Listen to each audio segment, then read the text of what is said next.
I'm Joe, and I'm an alcoholic. Really glad to be here. Come on, Jared. You're an alcoholic like I am. There's only one reason you bought me that ticket. You're hoping I win. Because you know I can't stay sober without splitting it with you. I hope I win too. I'd love to split it with you. Absolutely. Heck, I don't know. What are we going to talk about? Deborah, you rock. Thank you so much. The only thing I said to her after her talk was, "This sucks going after you." And what a great message. Darcy, thanks for the trip. That was fun. That was really fun. I'm sitting here talking to Tom, and he asked me if I'm going to talk about sex too. And I was sitting there thinking about it. I go, well, maybe, this is a beautiful place, and I love the water. I just love the water. I said, maybe I'll tell some of my naked stories today, And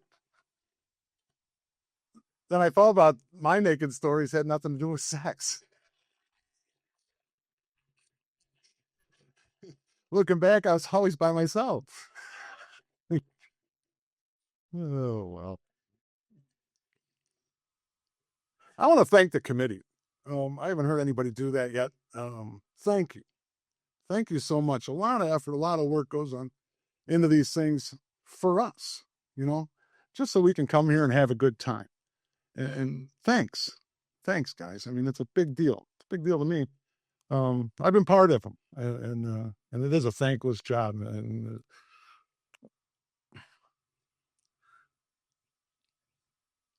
when I got sober, I remember thanking a person a lot, and they said, "Don't thank me, thank God." And I absolutely believe that. But I also think I ought to thank a committee who's gets up early and stays out late and then does work on my behalf and our behalf, and that's a big deal to me. So thanks.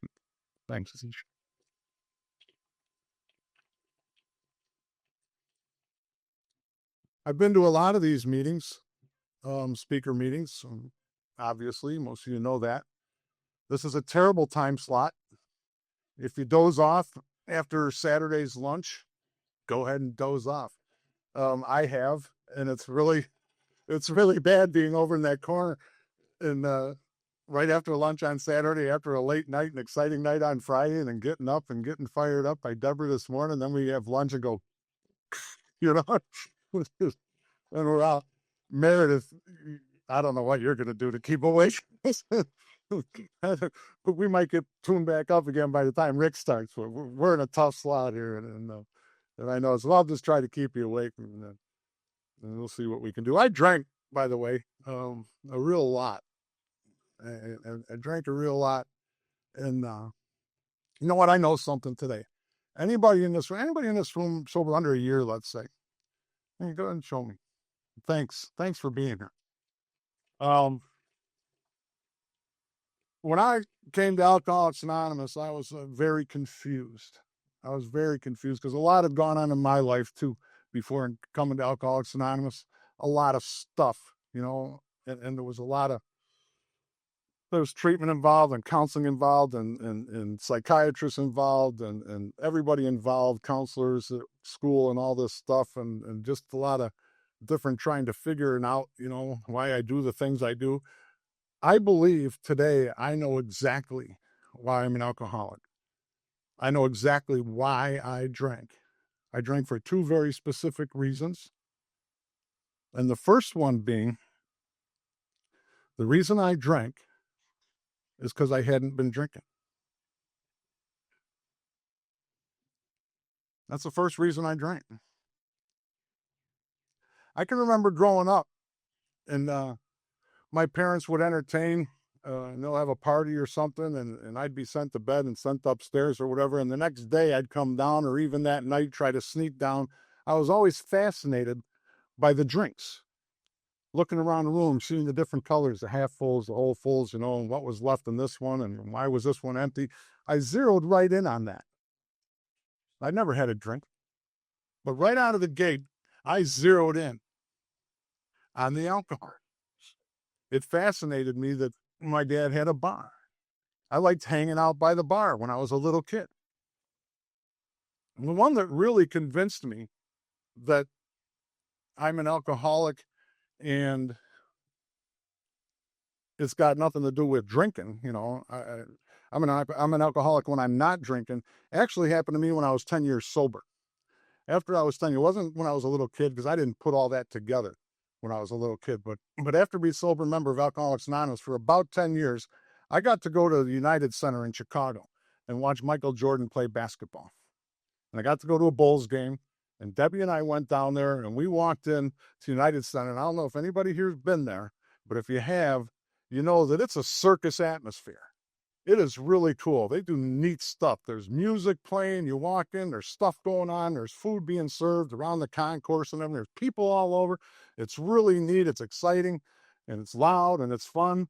And we walked in and Debbie saw this tent that said free credit card or something like that. And get a free t-shirt if you sign up. And she zoomed right in. And I walked in and I see this guy and he's got 2 tanks on his back. And he's got a hose coming up over his shoulder, and he's got a sleeve of cups down his leg. And my first thought walking in the door was, I want one. I got to have one of those. I'm sober 10 years. It's the alcohol. I'm zeroing in, and I want quantity of alcohol, too. I don't want a little drinky poo. I want to drink. And there's just all kinds of evidence looking back in my life that I focused in on alcohol even long before I ever took a drink. That it really, today, although it hasn't happened, we did go to a couple weddings recently. I zero in right away. I know if I walk into a wedding, whether they're serving booze or not, I'm aware of where the bar is. I don't know where that comes from. I just know. We were at a wedding last week. Walked up, saw the blue tent outside. There's the bar. Didn't know where the front door was yet. I literally didn't know how to get into the building. But I knew where the bar was. I don't know why that is. Actually, I do. I got alcoholism. I had my hips replaced, both of them. At the same time, I'm kind of proud of that. And, yeah, well, yeah, you're right. But part of the procedure and all that stuff, and part of going through that surgery, I also had to have a back surgery a little bit before that in order to have the hip surgery. In order to have the back surgery, I had to go see this neurosurgeon. This is top-notch guy, Dr. Yuck. That guy, I just think that's a hoot, man. And I'm sitting in front of this guy, and he told me to put my hands up in front of me like this. I put my hands up in front of me like this, and he starts tapping the end of my fingers. And he just tapping across, going back and forth, tapping his fingers on the tips of my fingers. And he looked at me and goes, I know, you got back problem. What the heck am I doing tapping on your fingers? Because I'll tell you what, you not wired right. And I said, no shit. You know? So I'm documented. I'm certified. I am not wired right. I got it on paper. I'm messed up. The other reason I drink, there's 2 specific reasons I drink. Some of you may have figured it out by now. The second reason I drink is because I've been drinking.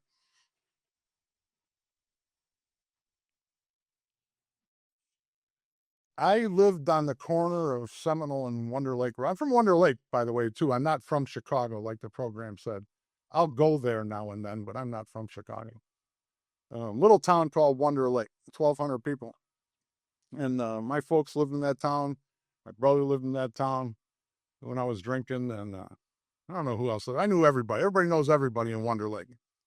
And I got this house right on the corner of the main drag, Wonder Lake Road in Seminole. And I don't know if any of you guys have ever had this, but I had a gutter garden. Anybody ever had a gutter garden? Where the trees drop all the seeds in the gutters, and you swear you're going to get to them and you're going to clean that up, and that stuff starts growing just a little bit at first. And the next thing you know, you got some 3-foot trees growing out of your gutter all the way across the front of my house. And I'm going to stop at the bar tonight, and I'm only going to have 1, maybe 2, and I'm going home. I'm cleaning the gutter garden.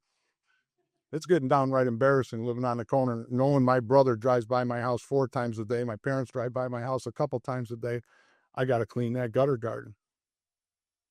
And at 2 o'clock in the morning, I'm leaving that tavern. And I got to go 2 blocks east and 2 blocks north to get home. And I'm driving my car with a white knuckle grip on my steering wheel, and I turn on my turn signal to take a left to go north, saying, I gotta go home, I gotta go home, I gotta go home, I gotta go to work tomorrow, I gotta go home, I gotta go home, I gotta go to work tomorrow, I gotta clean that gutter garden, I gotta go home, I gotta work, I gotta go to work, I gotta make money, I gotta do this thing right. And my car goes straight at the intersection because the bars in Fox Lake, the next town over, are open till 4. With everything I got, I gotta go home. And I can't do it because I've been drinking. Just going to have one, maybe 2. And I'd go over to Fox Lake until 4 o'clock in the morning. I'd close that place down, grab a 6-pack, go out in front and sit on the pier, sit by the lake and wait for them to open back up at 6 o'clock, drink the 6-pack and go back in. And just bang on the bar and go, I can't believe it's happening again. It's not supposed to happen again. What's the matter with me? I didn't have that paper yet. I didn't know. When I bought that house on the corner of Seminole and Wonder Lake Road, it had an unfinished basement. I don't know if anybody's has heard me talk before, but this has become my favorite story. It used to be Debbie's favorite story or somebody else's favorite story, and she'd ask me. It's my favorite story too because it proves a point to me, and so that's why I talk about it. I bought this house with an unfinished basement, and I decided I was going to finish it. So I went down in this basement, and I met my next door neighbor, and he worked for True Test Paint. And he had these great big drums of the thick gray driveway paint, the stuff that you paint the floor of your garage with and stuff. So we worked out a deal, and he gave me this paint, and I went downstairs and I painted the floors of my basement, and then I painted the walls of my basement. And then I painted the stairs, and I painted the ceiling, and I painted everything down in the basement with this thick gray paint. Well, and I wanted to give it some atmosphere, so I hung a bar from the ceiling over in the corner, and I built this bar, and I even had hanging bar stools out in front. Then I wanted to separate it off, so I built some walls, some divider walls down there, and I took the divider walls, and when I built those, I left a gap about 6-8 inches from the floor, so I could go down there on Friday night, party my butt off, absolutely trash the place, go down there on Saturday morning with a hose it all down, just standing like this, run it down the drain, and I was ready to do it again. I found out after coming to Alcoholics Anonymous that normal people don't design their basements like that. I didn't have a clue. Deborah's talking this morning about this. How do you be a drug and alcohol counselor or whatever, helping people drunk? I get that. I didn't have a clue that there was something wrong with that my perception might have been a little off.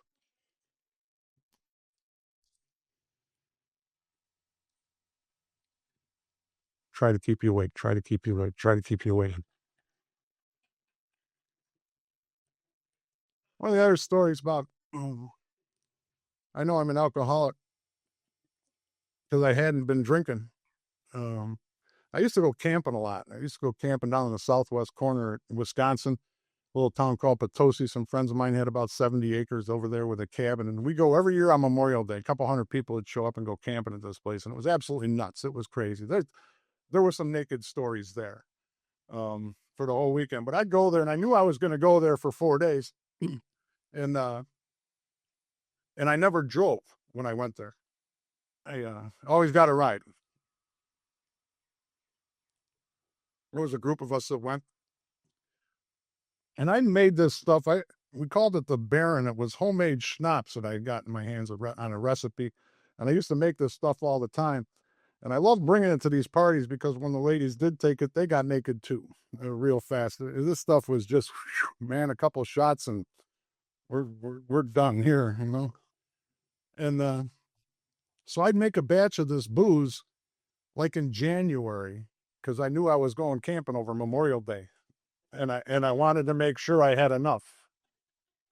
And of course, it got drank in February, so I'd make another batch in March. Wouldn't make it through April, but I can clear as a day, remember preparing the alcohol consumption in May, right after New Year's. We're gonna get ready because this Memorial Day was a big thing because I couldn't go on this trip and God forbid run out. I'm in the middle of nowhere. I don't have a vehicle. There's 200 people. That's some tough planning if you're an alcoholic like I am, because God forbid, this is 4 days. We're going on Thursday. We ain't coming back till Monday night. What if I run out Sunday morning? It petrified me. We did one time. We were drinking. Anybody ever do what's the upside down? Um, no, you put your head back like this, and they pour a little tequila in, and then they put a little salt in there, maybe squeeze a lime in there or whatever. And we're doing these upside down shot things, and that's a little crazy because all you do is lay back on a picnic table, and your friends are just up there pouring, and we're doing this, and I'm thinking the booze is flowing. There's way too many people involved in this. The booze is flowing way too fast. How many times can I get in? And by the end, we were mixing. I'm laying on the table waiting for somebody to pour something in my mouth because we're getting close to running out. Just pour some beer in there, maybe some Bloody Mary mixes, and stick your finger in there and stir it, because we're running out of booze. It petrified me. I don't know if any of you guys got it, but I did. The one mini blind without any dust on it, where you go the peakers. I was a peaker.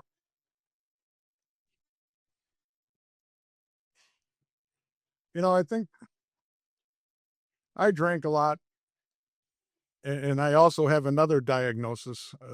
It says garbage junkie on my treatment diagnosis.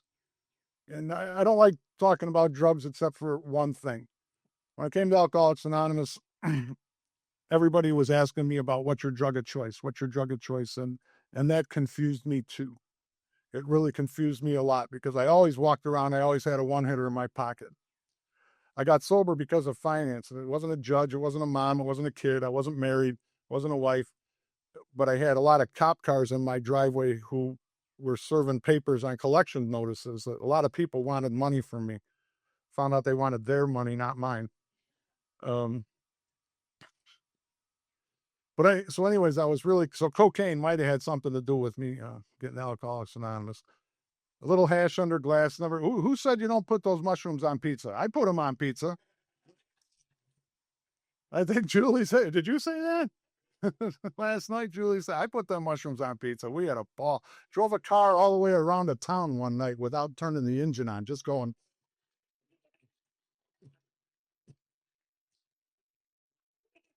I think I had heard that if you put the keys in the ignition, that's how you get busted for DUI. So we left the keys out and just drove around like that. I was after one of them pizzas.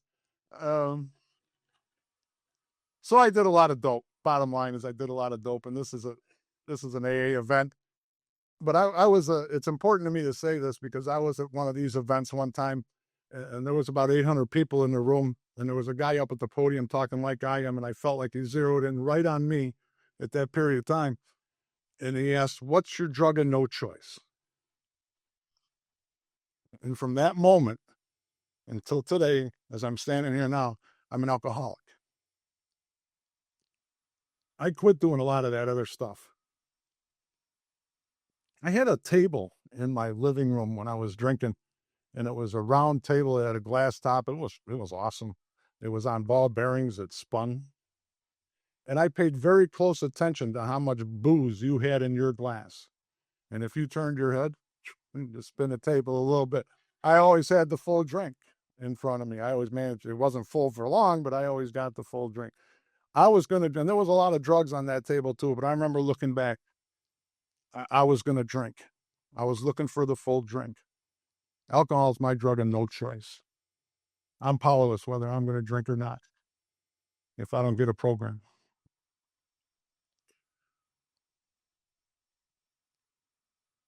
So I drank and I drank and I drank and I drank and I drank. All kinds of stuff happened, all the usual stories. decided to clean up my act. I'm going to throw a party. Is that how you do it? It's my 30th birthday. I come from a large family. I got 6 brothers and sisters. They're all married and have kids and everything. I belong to another organization from the little town in Wonder Lake, Illinois. It's a water ski show team. It's a wonderful family organization. A lot of families involved and a lot of very good people in there. Those people like your sister who can do things without sponsorship. I don't understand that. A lot of people, I still had a job, and a lot of people at work I respected, and I invited all them to my party on the 30th birthday. And the day came to have that party, and none of them, nobody showed up. Nobody on my invite list showed up. I had washed them all away from none of them wanted to have anything to do with anymore. I'm cleaning up my act. What's the matter with them? None of them showed up. My house was full of people that day. Somebody referred to it earlier. I always talk about it. They're called lower companions. I was right down there with them. There was a lot of people in the house, but nobody that I had invited came. So one of the guys that came, that day I drank everything I could drink. I snorted everything I could snort. I smoked everything I could smoke. I ate everything I could eat. I did everything I could. I was drinking that stuff that make you instantly take your clothes off. Nothing worked. I stood in my kitchen, and I could see the kitchen over here. I could look downstairs into that basement full of people over there, and the living room was over here. And the picture was just so stinking ugly. And one of the guys had tickets to the Blackhawks game at the old Chicago Stadium. Said, "Do you want to go?" I said, "Yeah, I can get out of here. It's my house." So we loaded up a cooler, and him and I left and went down to the old Chicago Stadium. And I pray to God, that was October 16th, 1988, and I pray to God that I don't have to take a drink again. I drank on the way down. I know I drank when I was there. I might have drank when I was on the way home. I don't know. But that was the last day I drank. The next day was a Monday. I woke up and I managed to get to work somehow. Still had a job. Was averaging 25 hours a week. Nice. Really cranking out productivity. And I couldn't get the picture out of my mind all day. That picture when I was leaning up against the wall in my kitchen of my house and all those people that were in it. And it just wouldn't leave. And I left work and I went home and I sat on my couch and contemplated the end. How am I going to do it? Can't handle this anymore. Didn't have any guns in the house. We were out of drugs. And I had good, sharp kitchen knives. I thought, well, I'll make a mess, but I guess that's the way. And I just sat there. And I hit my knees in the middle of my living room. I sprung off the couch, hit my knees, and I said, "God help me." And I had said, "God help me" a lot in the past. God help me, and I'll stop by moms and mow their grass, mom and dads. And God help me, and I'll go to church and throw money in the thing. And God help me, and I'll do this. And God help me, and I'll do that. And always a deal. I was going to the Monty Hall God. And I just said, "God help me." And the guy who was going to Alcoholics Anonymous pulled in my driveway for no reason. Came up to the door, knocked on the door, said, "How you doing, Joe?" I said, "Great. How are you, Greg?" "What's happening?" And he knew. He knew instantly what was going on. And so he helped me clean up. He helped me clean up the house a little bit. I made a decision to go back to my parents. I had come to Alcoholics Anonymous a couple of years before that. And I didn't do what I was supposed to do, but I'm going to bring this up too. I didn't do what I was supposed to do because I'm scared. I'm a scared guy. I'm petrified all the time. When I first come to Alcoholics Anonymous, paranoia is nothing for me, man. I mean, it's just, I'm riddled with it. Okay, I had moved into my bathroom because it's the only room in my house that didn't have any windows. I had pillows in my bathtub, but I had a TV on the back of my toilet, and I had an electric fry pan on my sink, and I had to live in there to get away from the windows. So I really know fear. And I came to Alcoholics Anonymous for a couple months and stayed sober. And the only thing I really remember about those meetings is this guy throwing pens at me, throwing pens and pencils at me, saying, do a 4-step. I don't have a clue. I had no clue what he was talking about. And he didn't offer me any help. He just threw pens. And so one day, that was a Wednesday meeting. I remember him doing that. And the next day, I decided it was time to drink again. And I went out and drank again for a couple of years. Not blaming that guy, but I can tell you, I don't throw pens. If you haven't done a 4-step and don't know how, come on over. We'll sit down. And if you're too scared to ask, cool. Come on over, sit down. We'll work to steal out. Because I was petrified. Because I didn't know what you were talking about. I read this book. I don't comprehend what I read. You know?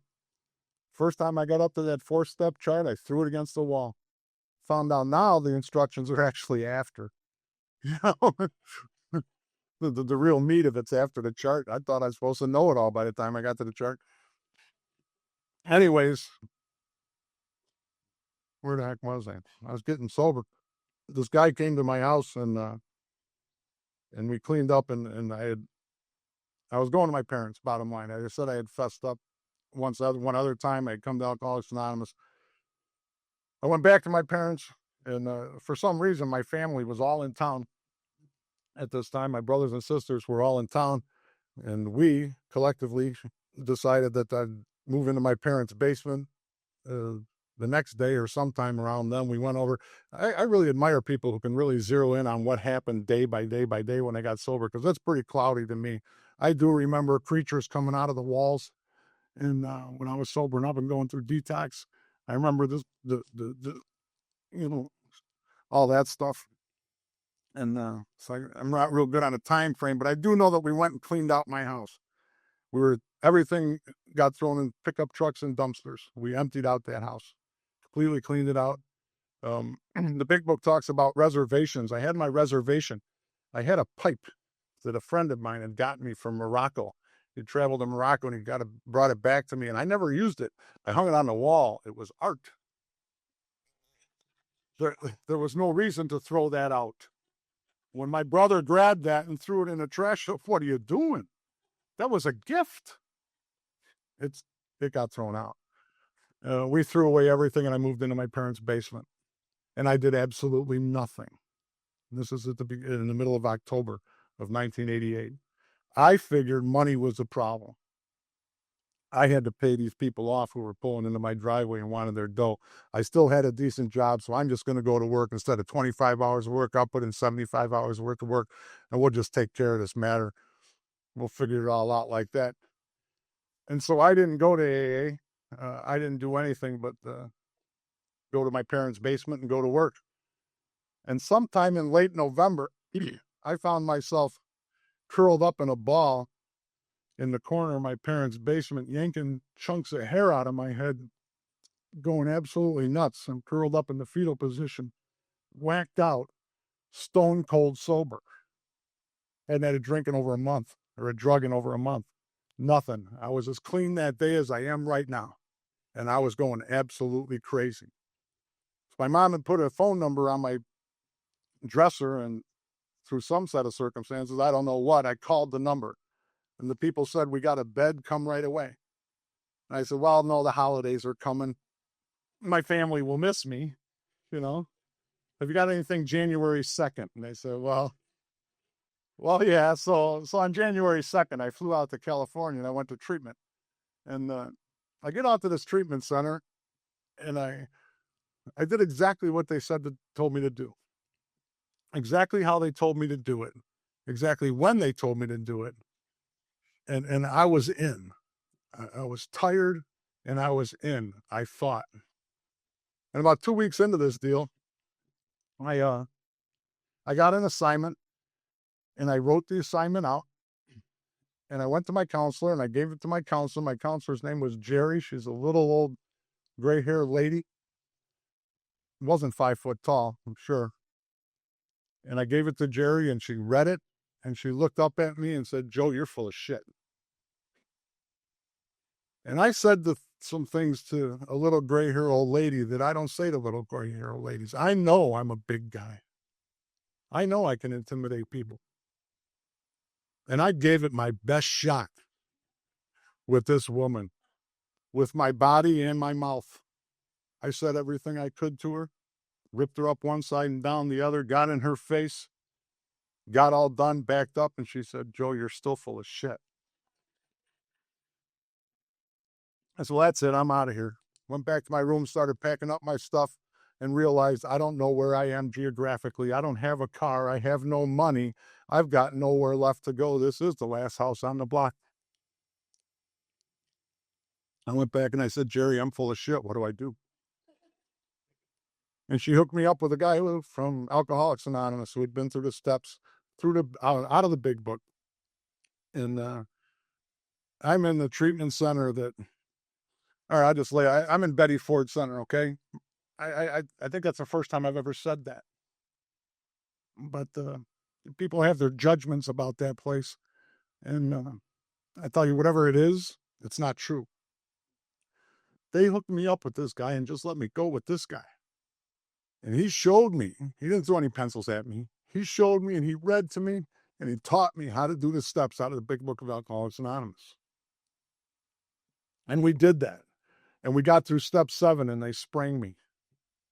And I got out of there. And I went to a halfway house. And I went to this halfway house and I walked in the door. I walked out the back of the halfway house door and there's a swimming pool. And on the other side of the swimming pool, there's a sand beach. On the other side of the sand beach, it was the Pacific Ocean. It was Newport Beach, California. It was absolutely gorgeous. It was a beautiful place that they put me. But outside my bedroom window on the other side of the street was a sign that said liquor, liquor, liquor, liquor, liquor, liquor. Get the point? Liquor, liquor, liquor. I zero in on these kinds of things. You know, you got this beautiful ocean, keep it. Liquor, liquor. So I had to get out of there. I was on a plane the next day and I came back to Wonder Lake. And I went to my parents' house. And for some reason, I had a phone number in my wallet, one phone number from that first visit to Alcoholics Anonymous. And I called it, and he was there. And he came and picked me up that night and brought me to a meeting of Alcoholics Anonymous. And on the way home, he said, so you got a sponsor? And I said, something to that effect. And he said, I'll be your temporary sponsor. And Jim was my temporary sponsor for 20 years. He moved away and it just got to be too much. And so I had to get a sponsor closer to home. And what a ride. Started going to AA, started fitting in, started doing things. And the fellowship, he taught me how to eat ice cream. He taught me how to do laundry. I didn't know how to do laundry. When I go to a laundromat, I throw the clothes in the wash machine and I go to the tavern. About an hour later, you go back, you throw some money in the dryer, you put your clothes in there, you go back to the bar. You hope the place is open when you get out of there and go back and pick your stuff up. That's how I do laundry. You shove in the bag and go home. I got sober and I went to a laundromat and I didn't know what to do. I put my stuff in the wash machine and I was like, now what? The anxiety attack, the knot in my gut that we talk about, that's been talked about this weekend. The knot in my gut is there and my sponsor pulls up. I've never been in a laundromat by myself before. There's always somebody else in there. Nobody else in there except me and my sponsor, and he's teaching me how to do laundry. So I didn't have to be embarrassed, because I'm a big guy. Not supposed to have to teach me how to do laundry. And we did laundry. And so things were going good. Things were going real good. And I woke up one Sunday morning, and I got up and I put on some music, and I was singing, and I went to church, and it was cool. And he talked about a lot of neat stuff. I went straight from church to a speaker meeting. The speaker was awesome. I remember it. It was a great meeting. Everybody was happy. There was a lot of hope. I got out of that meeting, and by this time, my finances had gotten a little bit cleared up. I rented a little cabin in Wonder Lake, across the street from the lake, and I had this little tiny cabin, and I was getting back on my feet. And I drove back in there, and I walked inside, and I went in the bedroom, and I curled up in the fetal position in the corner and started pulling chunks of hair out of my head because I was going nuts again. And my sponsor showed up. Damn that guy. And he walked in, and then there was no frothy emotional appeal involved. He came in, he said, where's your A-step list? He said, you don't understand. I'm going crazy here. This has got nothing to do with AA. I'm nuts. He goes, where's your A-step list? I said, you aren't hearing me right, Jim. I'm going crazy. I'm rolled up. I'm a big man. I'm rolled up in the fetal position. What's going on? He goes, where's your A-step list? You've been at meetings spewing. You've been through the steps in this treatment center, all your crap. So where's your list? Found out it doesn't take real long to make an A-step list. Sat down and made one. And I pinned it to the headboard of my bed, and I prayed for the willingness to make amends to them all every night. And people started showing up. People I had no intentions of talking to, ever. That was my plan. But I knew, because something was happening to me. Deborah was talking about the change, the change was happening to me. And so when I wound up on this beach one day with a couple of hundred people, and I'm standing there, and it was at a guy's house on the water, and there was a ton of people there. And this guy who owns this house is on my list because he owns the grocery store in town. And when I was drinking, he went to school with my brother. He's been a longtime friend of the family. And he covered me for years. I knew when I needed some dough and things were really bad and I didn't know what to do when I was drinking and using and I was running out, I knew I could go to Al's store and I'd cash a check. And I'd never see that check again. I knew it. He'd run it through once, maybe, hoping maybe that Joe put some money in the bank.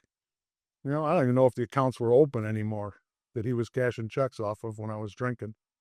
He thought he was doing what was right. He didn't know any better. So he thought he was helping me.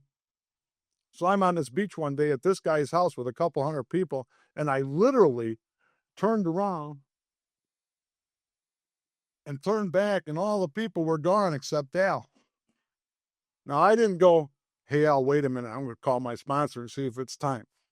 Hey, Jim, is it time for me to make amends? I had prayed that morning. So I knew what to do. And I went to Al because he was on my list, and I made it right.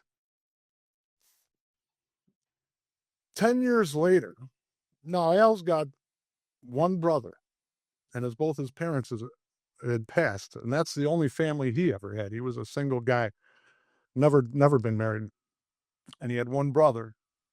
10 years later, I get a phone call. I said, Joe, this is Al. Yeah, Al, what's happened? He said, my brother Tom lost his house, lost his wife, lost his job, and lost his car today. Can you help him?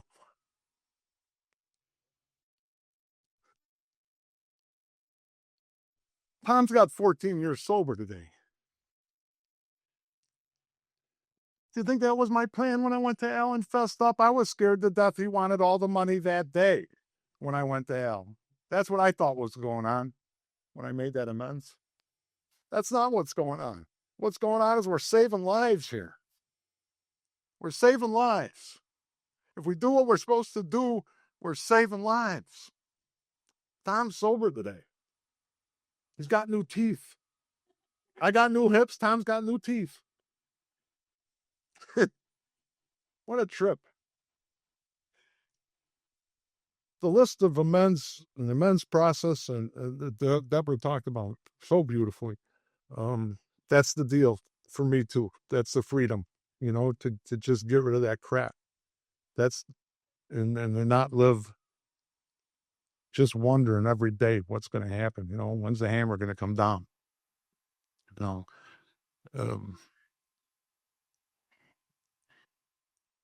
I had a name on my list for 15 years. I justified this name staying on the list and not making it right. He had to be on the list. I knew I owed him amends because I believe when I was making that list that my sponsor told me to pray and let God guide the pencil. And if the name comes, don't ask me, don't ask yourself. Put the name on the list. And this guy's name was on the list, and it stayed on there for 15 years because I was justified in my action. 15 years, I got tired of it, and I finally sent him a check. That's all I had to do. And to send him a check. I owed the guy some dough. It was his money, not mine. That guy's so stinking wealthy, he didn't need that money. He probably wiped his butt with it. But you know what? Hasn't bothered me another day since. That was part of the justification. He don't need it, not keep it, Send the check. I was sober about 5 years, and my parents were still alive, and they were having their 50th wedding anniversary. And so my brothers and my sisters and myself were going to plan this deal, and each family member had to come up. Each one of the brothers and sisters committed to a certain amount of dope that we were going to throw this party, because it was going to be a big party, 50 years wedding anniversary party. And we went to the facility that we're going to have the event at, just to check it out and to walk around and to look around and talk to the people. And I happened to be standing on the opposite side of one of these movable walls than my brother and sister were. Now, I had gone to them and made what I thought were amends. I made apologies. I went to them and I made apologies. I found out what the true amends part was this day. When I was standing on that other side of the wall and I heard a conversation between my brother and sister. I'm 5 years sober now. I'm back to work. Everything's good, I think. And they're talking about the money end and how much this place is going to cost. And he said, well, how are we going to cover Joe's end? They're still convinced I ain't coming up with the dough. And I heard him say it. And my first thought, ooh, your question of my sobriety. My second thought, maybe I ought to write him a check. So we did. Debbie already knew about it. Debbie's the best, man. She's the best. I hate money. I mean, I love money, but I hate dealing with it. Thank you. Thanks, Debbie. We had them on. And we wrote him a check. That's the amends. That's the change. When it came time to pay up, Joe paid up. They couldn't count on me, even 5 years sober, because the actions weren't there yet. I try to do the actions today.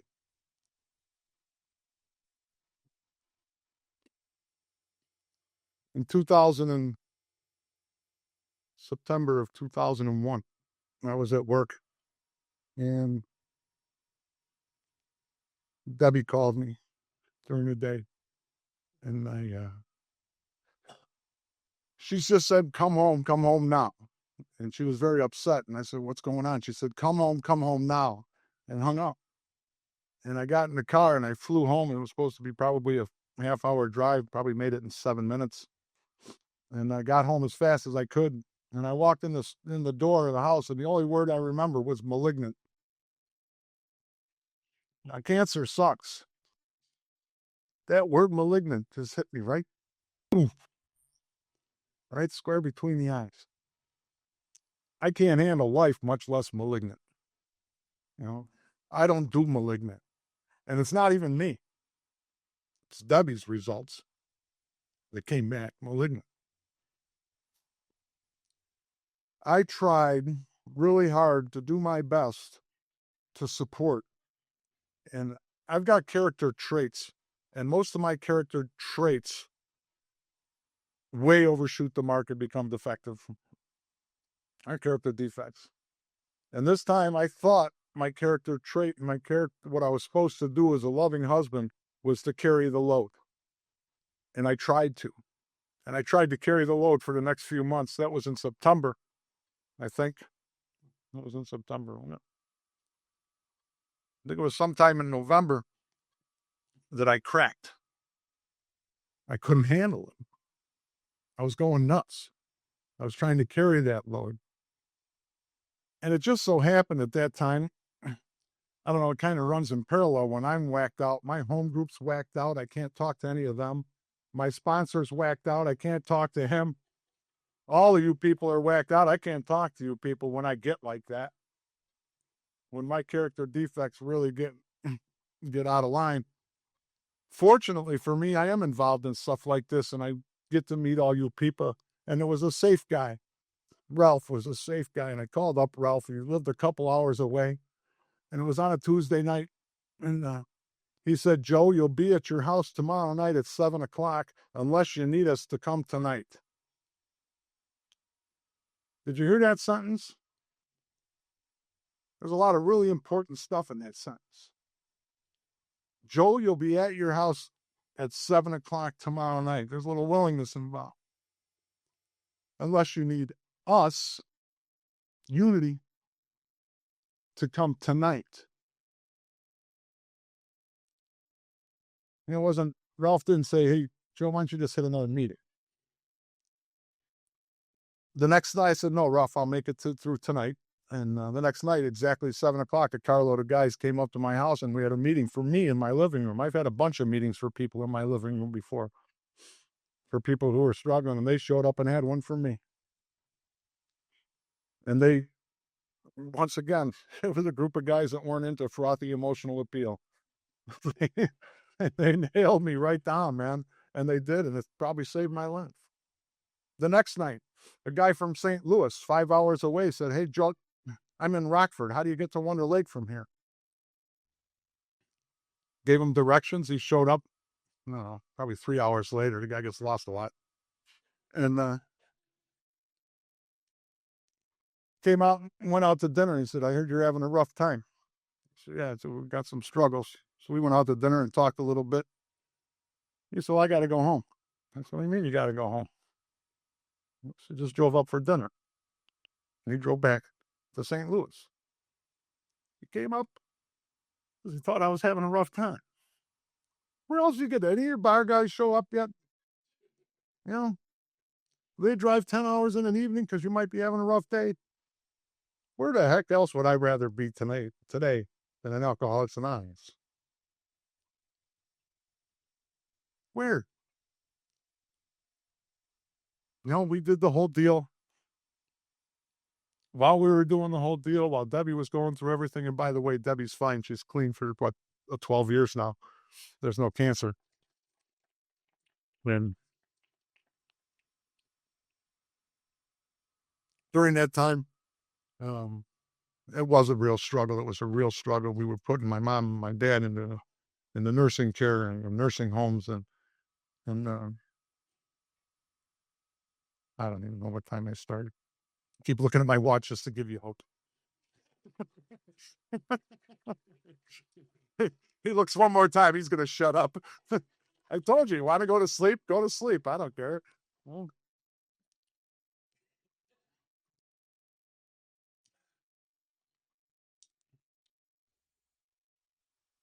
I'm going to tell you a love story, and then I'm going to sit down.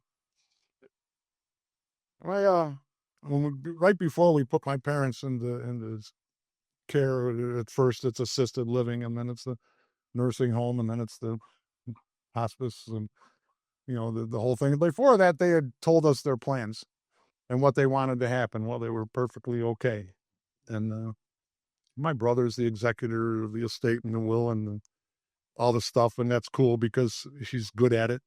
He did an incredible job. And it was on a Saturday. I went to visit. My mom and dad were in the nursing home at this point, and it was on a Saturday. I went and visited, and I got there. My mom was doing really bad, and so I called my brother, and I said, Raj, I think it's time to call the other brothers and sisters. So mom's in really bad shape. So he came right over and saw my mom and agreed that it's time to call my brothers and sisters and let them know that if they want to say goodbye to mom, to come to town, because they're spread all over the United States. So that's on a Saturday. Well, part of the plan was that they had laid out, my mom and dad, was my dad wanted to be cremated and put in an urn, and he wanted us to cut the pillow in my mom's casket, and he wanted to be buried right by my mom's head. So my mom's doing bad, right, on a Saturday. Tuesday, my dad goes into the hospital. He didn't wake up. He was still breathing and everything. All his vitals were fine, but he didn't wake up on Tuesday. So we put him in the hospital. And on Wednesday, when my one last sister finally got to town to see my mom, we were all in the hospital by my dad. My dad opened his eyes, shed one tear, said goodbye to all of us, and he died. And I got to be there. I got to be there holding his hand. My dad and I weren't good buddies when I was drinking. That's the length I'll go to that story. Picture it how you will. But I got to stand next to him and hold his hand when he passed. I heard one time In Alcoholics Anonymous, the greatest weight a man can carry is the weight of an unshed tear. When my dad shed that tear, and it was done. It was all good.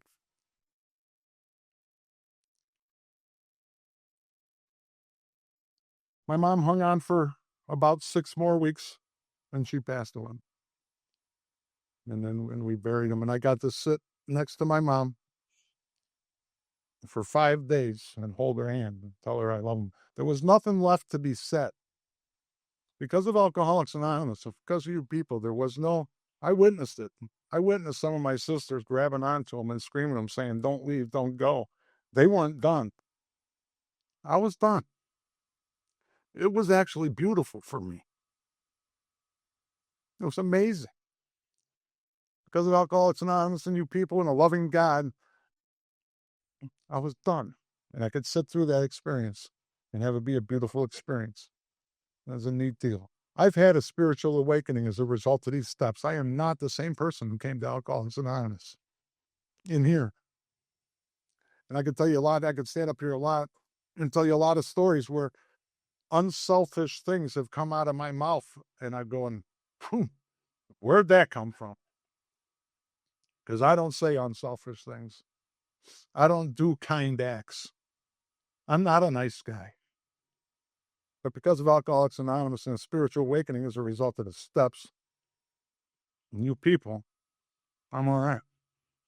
I'm all right. I have a purpose. I didn't think I was going to talk about this, but I got a message on my phone before the meeting from a guy I've been trying to sponsor who doesn't think he has a purpose. And it's real scary. Last Sunday, I broke into his house because he didn't answer the door and didn't answer the phone. That's a crappy position to be in. I don't know if the guy's going to make it. Don't know what to do. We're trying to get him the care he needs. But he comes right out and says he doesn't have a purpose. I've got a purpose. We have a purpose. If you're sitting in a chair in this room today, you got a purpose. I had no purpose when I came to Alcoholics Anonymous. I know where that guy's at. But we have a purpose in life. We save them. It's a big deal, and it's a cool deal. Thanks for letting me be a part of it.